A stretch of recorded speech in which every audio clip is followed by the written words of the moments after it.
Welcome to Ipoh!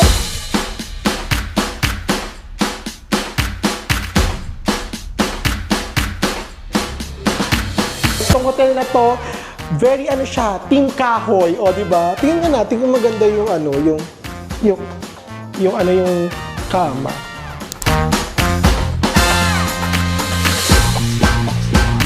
Ay, cheers, Day.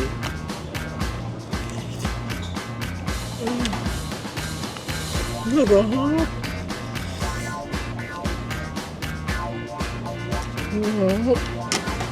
Sobrang lambot. Paano na yung ito yan? Ang galing, no?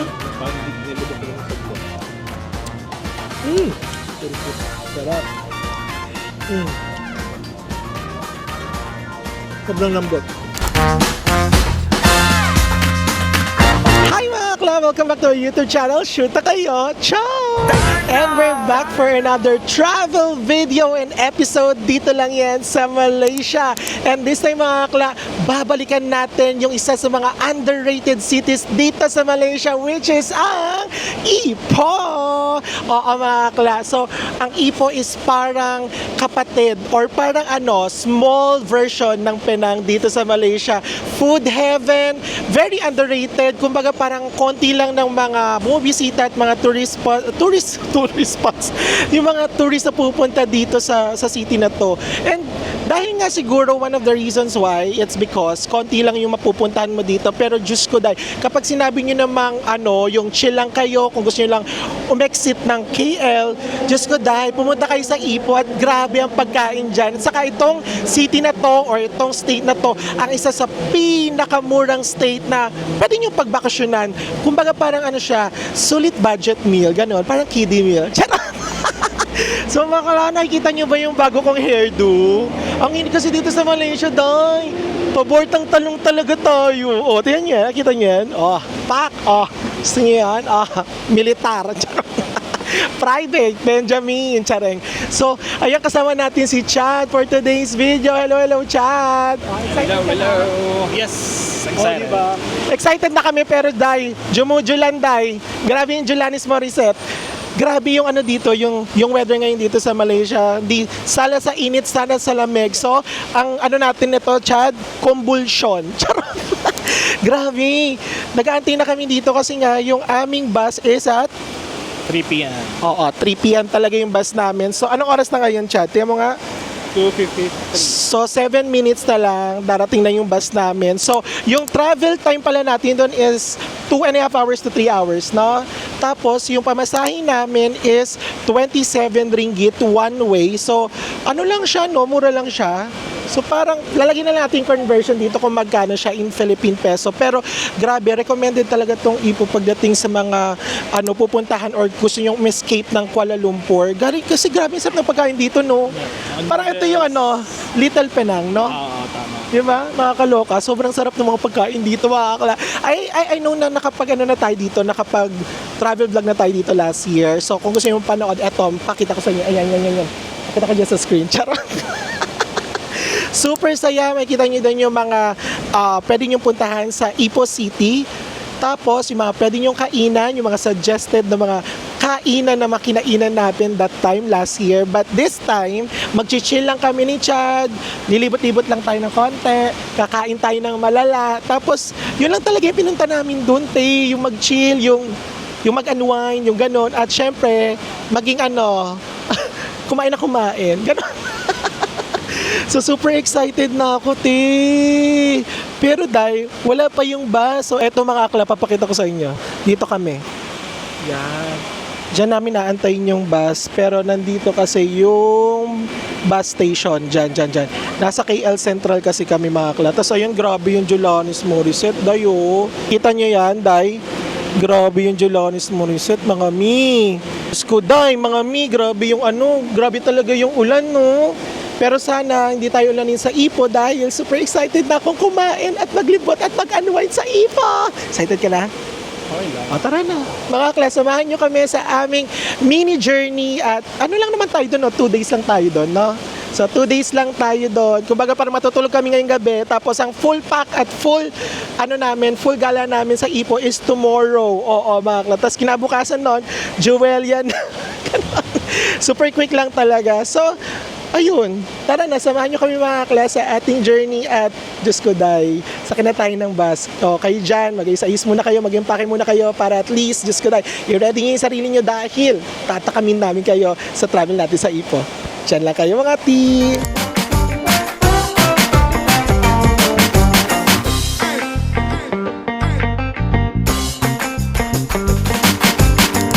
So, yun na nga mga akla, real quick. Nandito na nga tayo sa bus.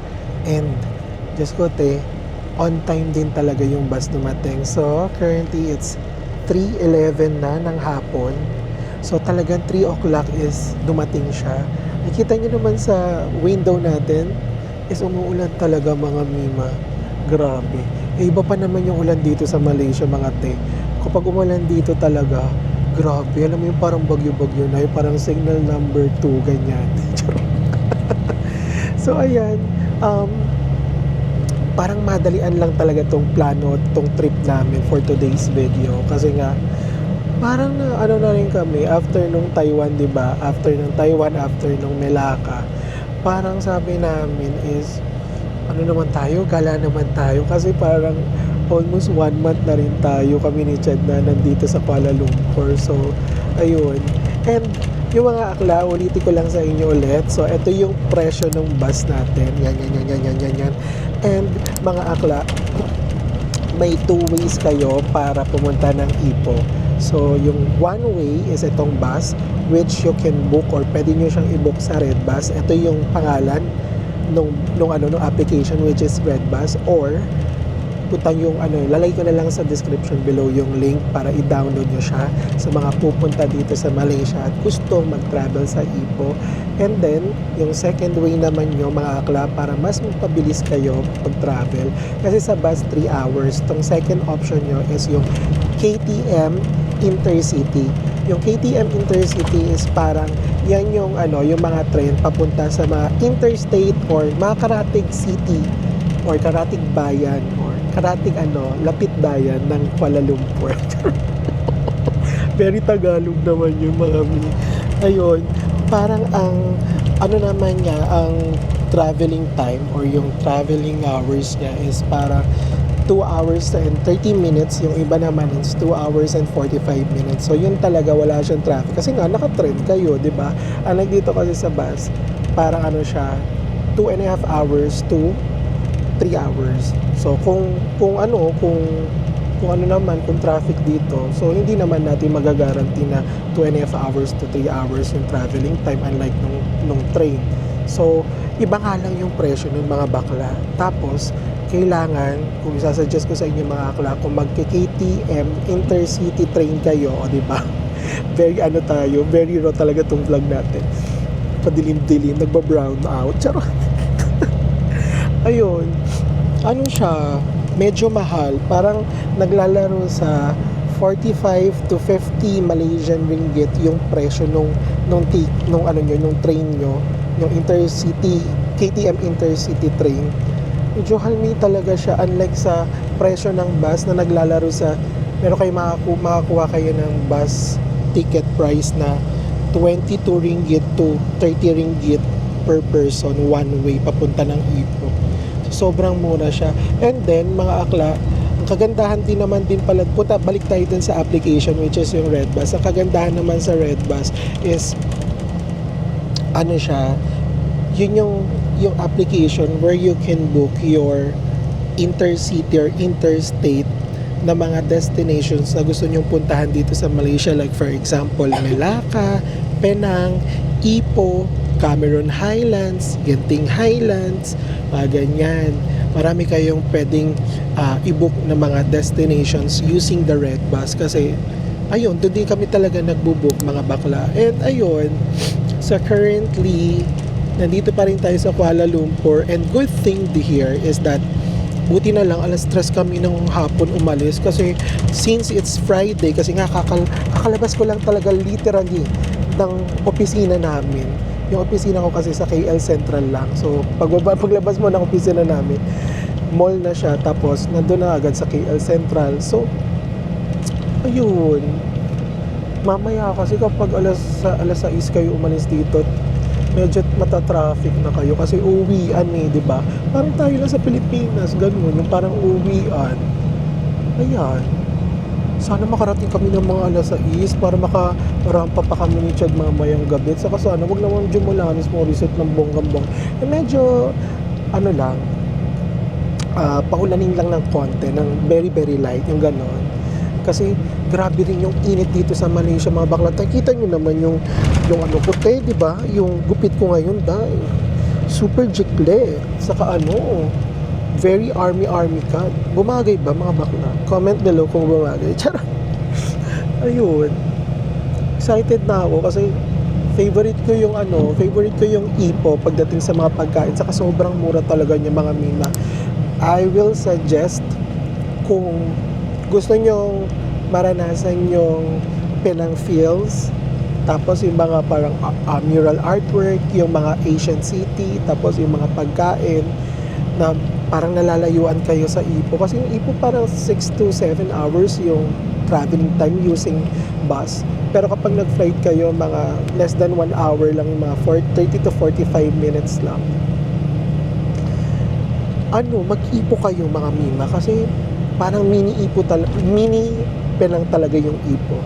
Sobrang sarap ng white coffee, sobrang sarap ng mga dim sum, sobrang sarap ng mga chicken rice, sobrang sarap ng mga noodles. Basta ibabahagi natin yan dito yan sa vlog natin, para at least magkaroon kayo ng idea if ever na pupunta kayo dito sa Ipo. At saka mga akla, kaya ako nagva-vlog dito sa Malaysia dahil this is my second home, and at the same time mga akla, I'm really really proud na maipakita sa inyo kung ano pwedeng i-offer ng Malaysia sa mga viewers ko na nakapunta ng Hong Kong, nakapunta ng Macau, nakapunta ng Singapore, nakapunta ng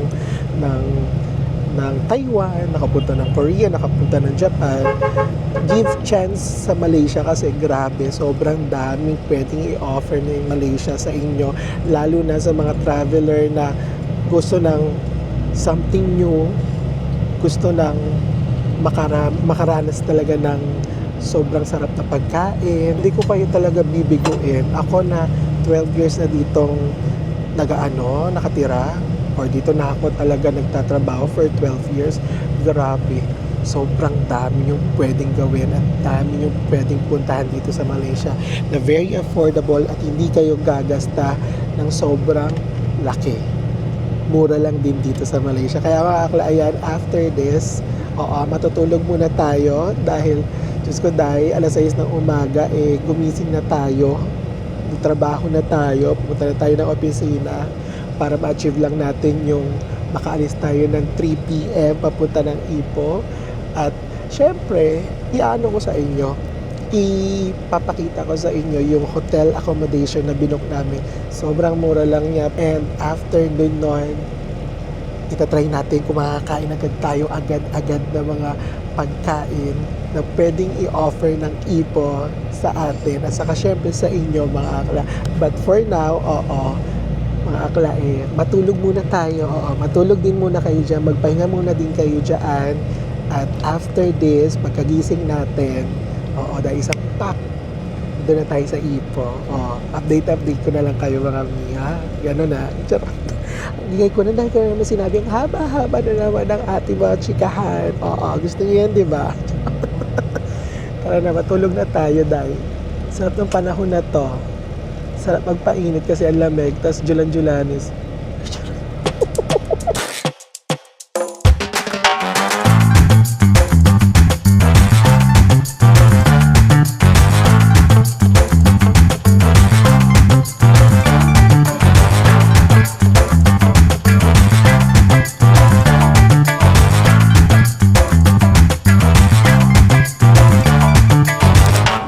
To Ipo! So ayun na nga mga akla, nandito na nga tayo sa Manjaya Terminal or yung terminal bus dito sa Ipo. So nakapag-book na kami ng Grab papunta dun sa aming hotel, and 13 ringgit lang 1-3. Sabi ko nga sa inyo mga akla, every state dito sa Malaysia or every city dito sa Malaysia, iba-iba yung presyo mga bakla. to sa Ipoh, isa to sa state dito sa Malaysia na isa sa pinakamura talaga yung mga gastusin. Ewan ko ba? So, 3 minutes na lang, nandiyan na siya. So, tuloy-tuloy na lang natin yung kudaan natin doon sa loob ng sasakyan. So, very easy lang talaga mga akla. Hindi kayo mahihirapan. Kumbaga parang kasi sa Laguna, no? Kahit Santa Rosa, Laguna kami. Ako, sa Santa Rosa, Laguna ako, probinsya yun, pero hindi naman super probinsya. Kumbaga parang city-city na din yun. Ang hirap mag-book ng Grab. Pero dito sa Malaysia, kahit saan ka pumunta, no? Kahit probinsya or kampung. Kampung kasi in Malay yung probinsya. Hindi ka mahihirapan talaga mag-book ng Grab.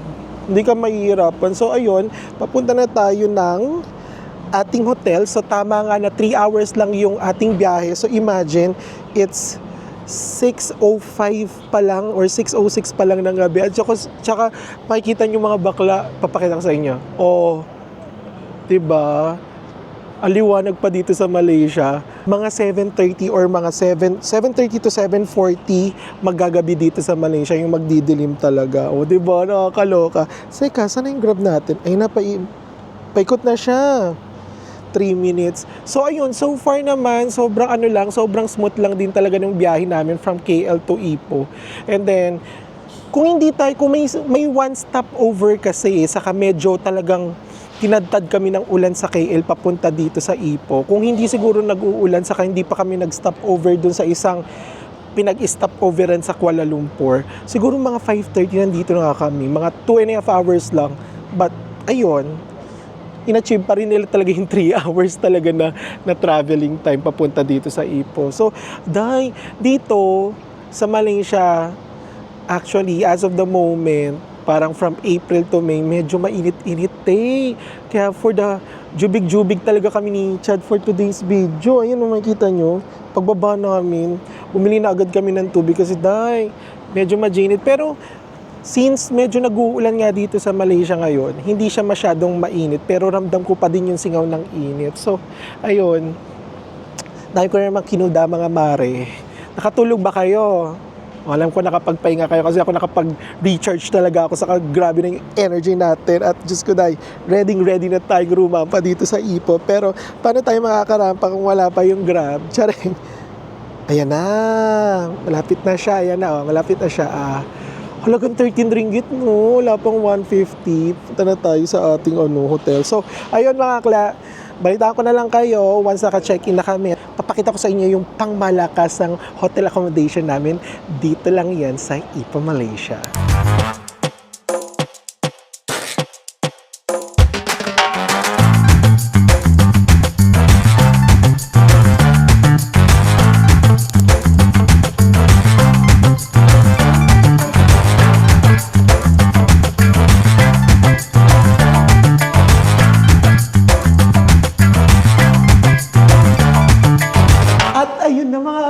Hello, welcome. Pasok kayo dito sa ating hotel accommodation. O, di ba?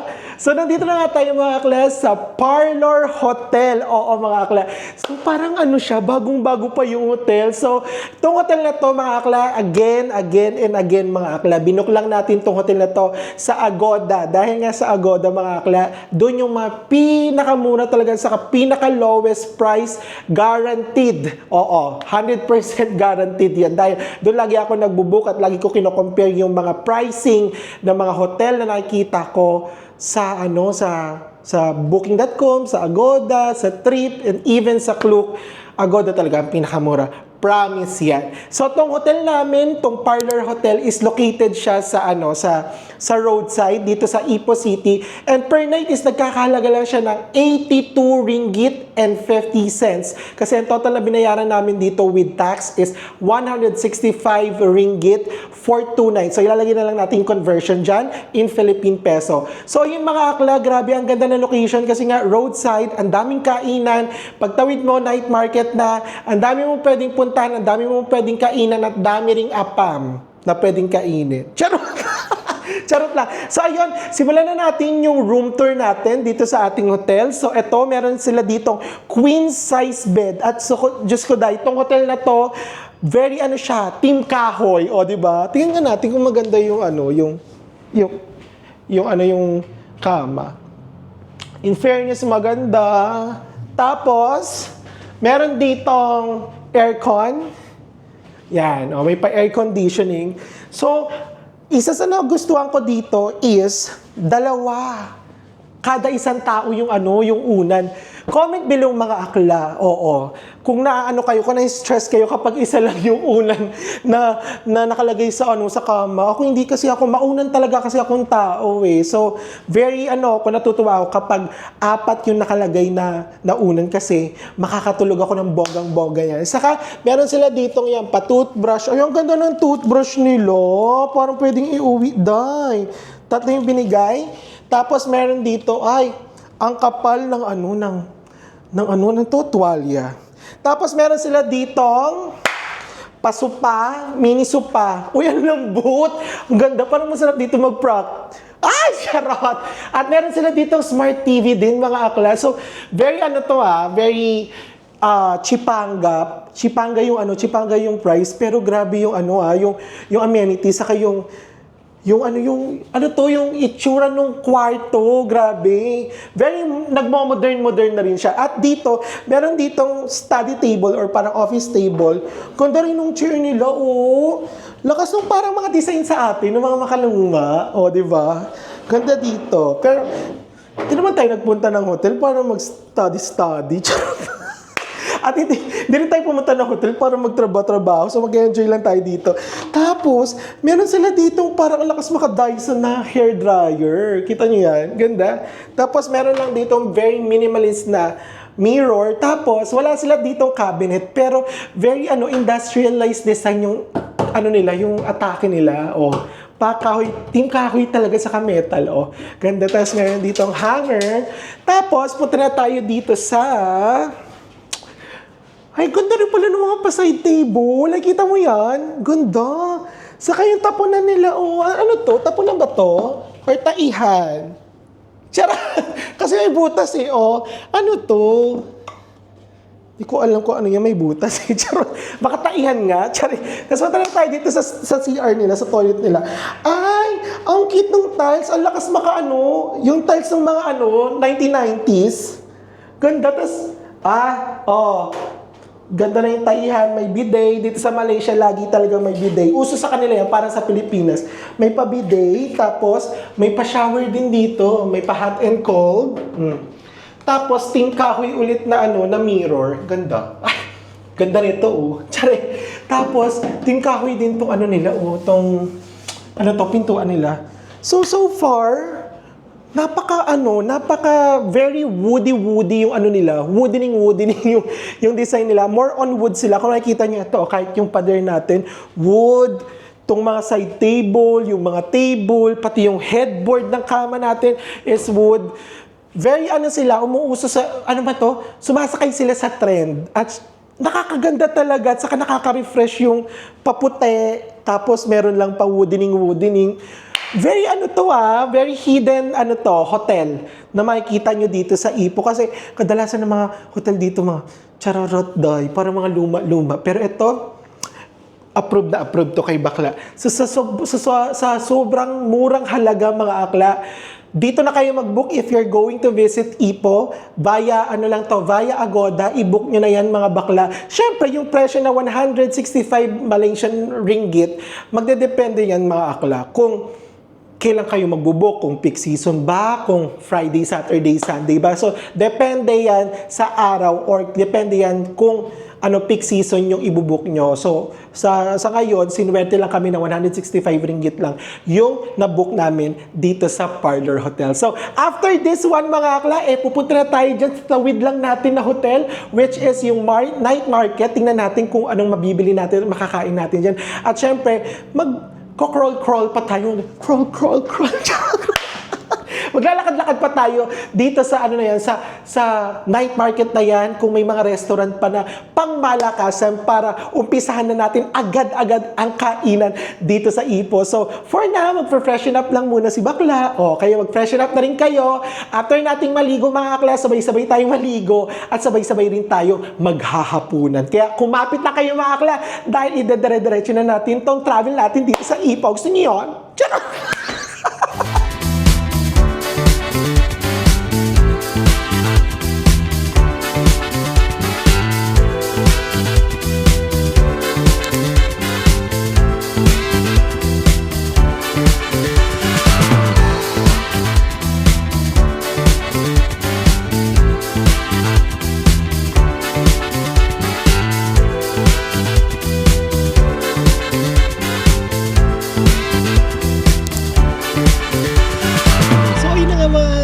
ko, Day. Fresh na ba? Oh, di ba? Nasa labas na agad tayo, agad-agad mga akla. At nandito nga tayo sa Santa Key Restaurant. Oo.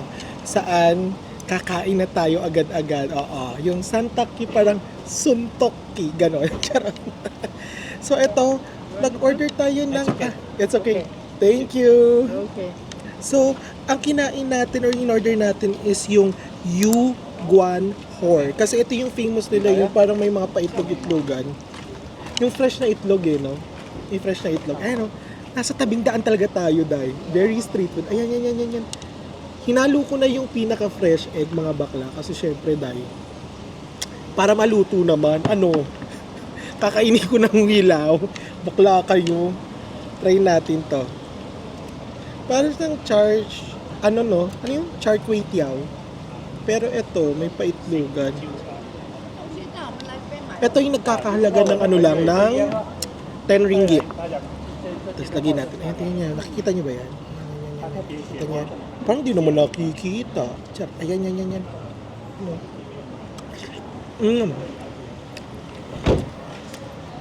Unang meal sa ipong, sarap agad. Medyo ramdam ko yung fresh na egg. Tapos maalat-alat siya na may chicken, merong prawn, tapos may mga gulay-gulay. Pagsamasamahin natin yan ngayon together with the noodle. Ito yung chicken. Tapos yung prawn na sobrang liit. Tikman natin. Ay! Cheers, Day.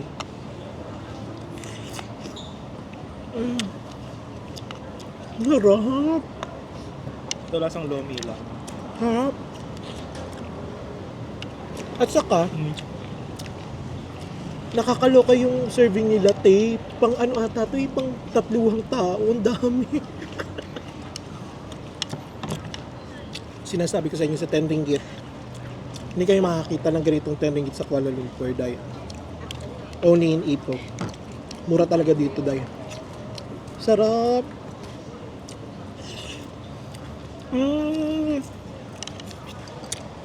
Very recommended ang Yu Guang Ho noodles.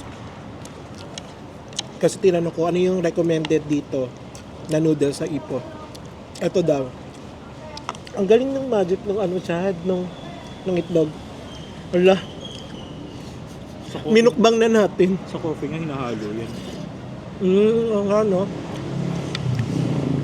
Talino mo dun, Chad. Tapos dyan, palit tayo, Chad. Raw talaga yung natin, yung video natin. At meron tayo ditong Wantan Sheng Mi. Ganon. Fried siya. Ang laki din, te. Aray, ang net. Ang laki. Nakikita nyo ba yan? Hala, ang dami pang 3 tao to, te. Ito yung nakakalaga naman ng 11 ringgit. Tingnan natin kung gaano kasarap.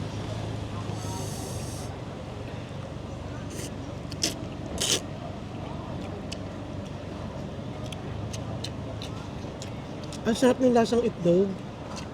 Tapos ito, parang crispy pa, no?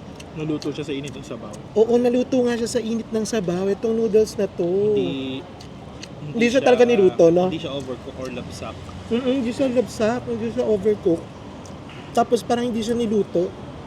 Ang style niya, nilagay na lang yung soup, no? Yung sabaw. Ang sarap, tingnan nyo naman. Tapos anong laman nito? May pagulay din. May hipon. May pagulay. Tapos, ano to? Pork? Parang pork to, pork. Yan. Sarap kumain dito, te. Okay na yon. Saka, may pahipon. Ayaw nila ng hipon dito, Diyan, kain na tayo, Day.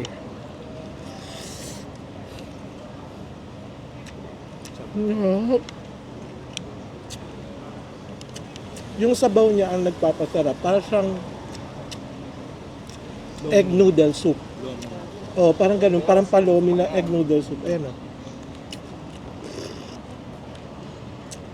Alam mo yung mga soup sa ano, sa kasalan. Ganon. Nido soup. Ganon yung lasa nung ano, nung sabaw ng noodles. Dahil dyan, palit na ulit tayo. Dahil masarap yung Masarap to. masarap yung binili ko. Pero hindi ayoko talaga nung lapsak na noodles. Hindi ka naman daw niya gusto. Charot. Tapos, magkukoke tayo.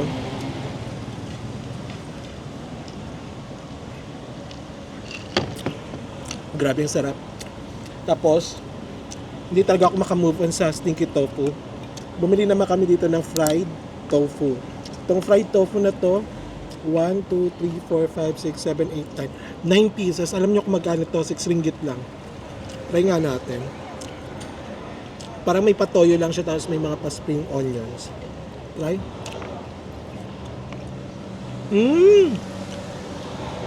Tapos yung sabaw.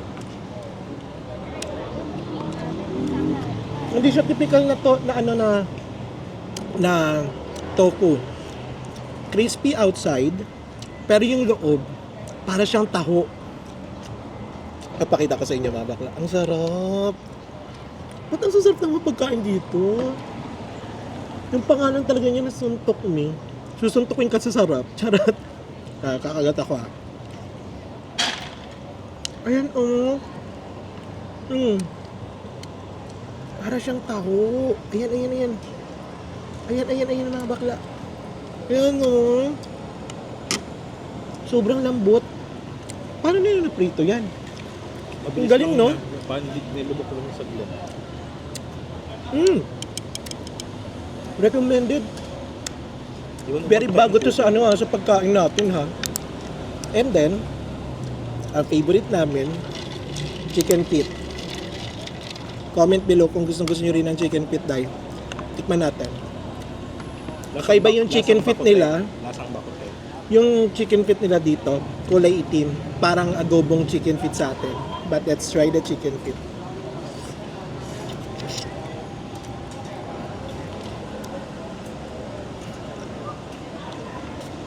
Grabe naman yung buto. Nadurog na din.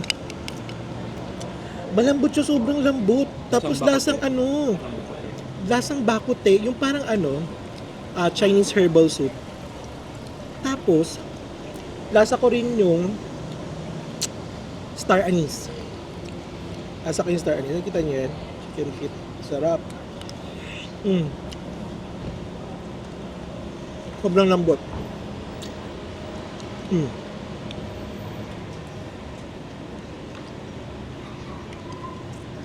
Hindi siya yung usual na kinakain namin yung chicken feet sa mga Chinese resto. Medyo maasim-asim, maalat, tapos ramdam ko yung star anise. Ang linamnam. Tapos sobrang lambot talaga.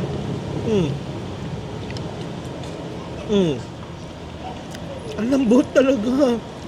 Makakain mo talaga siya kahit wala kang ano, ngipin. Nakapustiso ka lang dahil.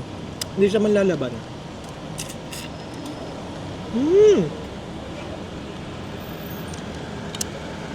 Ay grabe. Itong apat na binili namin ni Chad, very recommended if you're going to visit Ipoh. Dito lang yan sa Santa Key Restaurant. Malapit lang to dun sa hotel namin, parang 5 minutes walk lang. Saka ang daming kainan dito. Pero ito kasi ginirecommend sa amin ng Grab driver namin kanina. Ang bait ng Grab driver namin kasi binigyan na kami lahat ng mga kusang pupuntahan sa kakainan. Tapos yung mga recommended niya. Kasi local siya dito sa Ipoh eh. Grabe talaga, sarap dito kumain sa Ipoh. Talong-talo niya talaga yung Penang, promise. Saka pumuntang Penang, te. Sayang lang yung effort nyo. Ang mahal-mahal doon. So ayun mga kakla, ito tuloy-tuloy lang namin yung mga pagkain namin dito.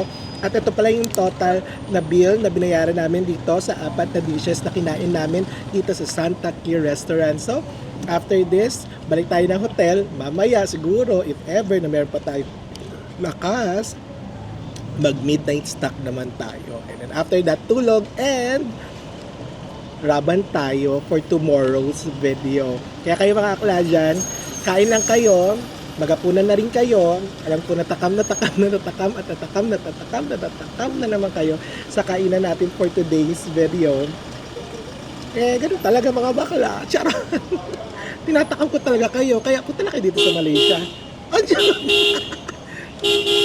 Charot. Sarap ba to? Famous daw dito yan sa Ipo eh. Parang charot-charot naman. Panuhin na natin yung sabaw. Kasi mahilig ako sa sabaw eh. Let's try. Ang tabang. Ang tabang ng sabaw, te.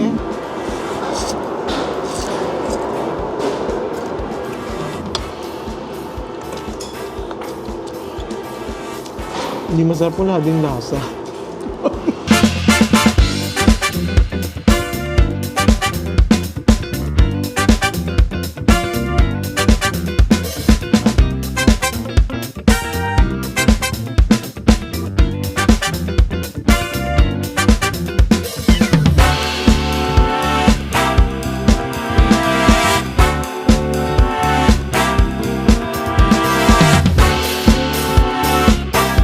So ayan mga akla, parang mas kabog pa tong Instagrammable na na picture perfect spot dito before kayo pumasok doon sa cave na may entrance fee na 12 ringgit. Eto wala tong entrance fee, libre.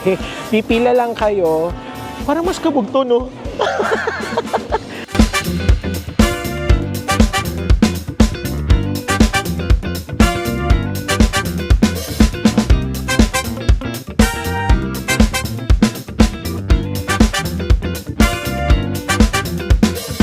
Ito yung Harry Potter inspired coffee shop or cafe. Nakakaloka kasi si Chad kasi talaga yung fan ng Harry Potter, yung funny-funny ng Harry Potter. Pero ako kasi nakikiride lang ako. Very Harry Potter style. Anong kulay to? Gryffindor? Gryffindor, no? Hindi daw panay ng Harry Potter pero kilala ko. Kasi ikaw yung Gryffindor. Gryffindors.